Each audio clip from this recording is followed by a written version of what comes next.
এটা রেকর্ড হচ্ছে, এই কারণে আরো জোর দিয়ে বলছি, সারা দেশে যারা এই বিশ্বাসে আছেন ক্ষমতার উৎস জনগণ, আপনার নামাজ, রোজা, হজ, দান, সাদগা সব মাঠে মারা যাচ্ছে। কারণ শিরিক থাকলে ওইটা আল্লাহ ধনী কণার মতো আপনার মুখের উপরে নিক্ষেপ করে। সুতরাং যে শিরিকটার কথা জামাল ভাই বলছিলেন, যারা বিশ্বাস করেন ক্ষমতার উৎস জনগণ, তারা এই বিশ্বাস থেকে বেরিয়ে আসেন, নয়তো আপনি মুশরিক হয়ে মারা যাচ্ছে।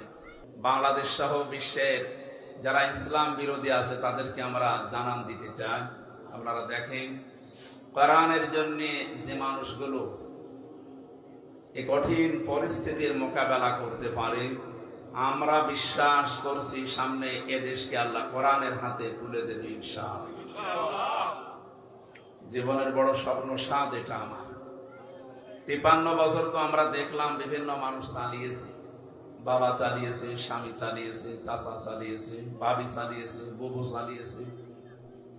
কোরআন দিয়ে চললে কেমন দেখা যায় এটা তো এখনো আমরা দেখিনি, নাকি? এটা দেখতে হবে না? কোরআনে কারিম দিয়ে দেশ চলবে যে কেমন দেখা যায়, এটা যেন দেখার তৌফিক এবং পরিবেশ আল্লাহ তৈরি করে দেয়। এটা না দেখে আমরা মরতে চাই না। আল্লাহ মরণের আগে অন্তত এই দৃশ্য দেখার তৌফিক তুমি তৈরি করে দাও, পরিবেশ তৈরি করে দাও, যে কোরআন দিয়ে 56,000 বর্গ মাইল চলছে। বলেন আমিন। দরুদ আর সালাম পড়ছে আমাদের নবী মুহাম্মদ রাসূলুল্লাহ সাল্লাল্লাহু আলাইহি ওয়াসাল্লামের প্রতি। আপনারা জানেন কোরআনে কারিমে মৌলিকভাবে বিশ্ব নবীকে যে সমস্ত নাম দিয়ে আল্লাহ ডাক দিয়েছে, তার ভেতরে অন্যতম নাম হচ্ছে ইয়াসিন। কি বললাম? ইয়াসিন। তাফসীরে কাবীরে মুফাসসিরিন ইকরাম এই শব্দটার 5টি ব্যাখ্যা দিয়েছে। ইয়া হরফে নেদা, সিন মানে সাজ্জিদ। সাজ্জিদের ব্যাখ্যায় 5টা বিষয় লেখা: সাজ্জিদুল আলামিন, সাজ্জিদুল কাওনাইন, সাজ্জিদুল মুরসালিন, সাজ্জিদুল আম্বিয়া, সাজ্জিদুল বাশার। প্রতিটি শব্দের ব্যাখ্যা লেখা আছে তাফসীরে।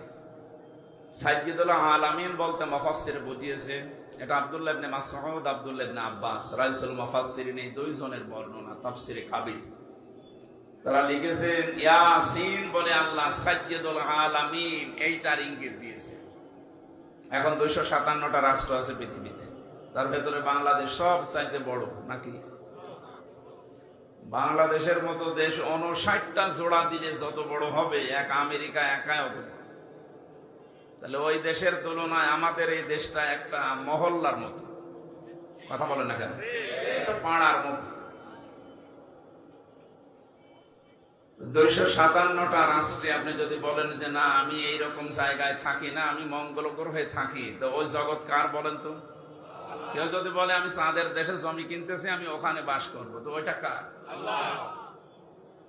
যেখানেই যাবেন ওইটাই আমার আল্লাহ। ইয়া মাশারাল জিন্নি ওয়াল ইনসি ইন ইসতাতাতুম আন তানফুযু মিন আকতারিস সামাওয়াতি ওয়াল আরদ ফানফুযু লা তানফুযুনা ইল্লা বিসুলতান।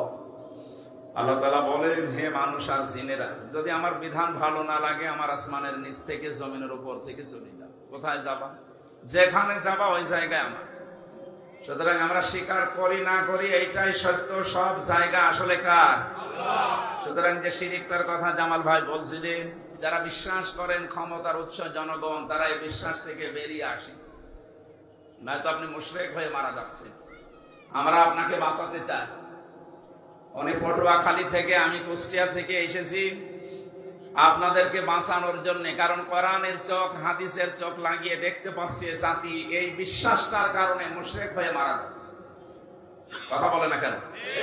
এটা রেকর্ড হচ্ছে, এই কারণে আরো জোর দিয়ে বলছি, সারা দেশে যারা এই বিশ্বাসে আছেন ক্ষমতার উৎস জনগণ, আপনার নামাজ, রোজা, হজ, দান, সাদগা সব মাঠে মারা যাচ্ছে।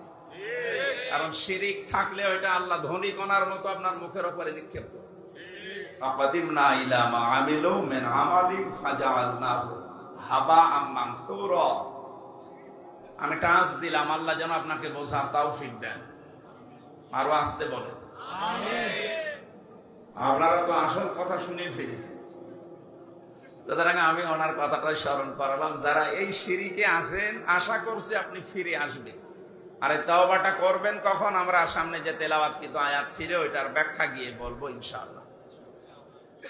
যে কথাটা বলার চেষ্টায় ছিলাম, যেখানেই থাকেন না কেন ওই জায়গাটা কার বলেন তো?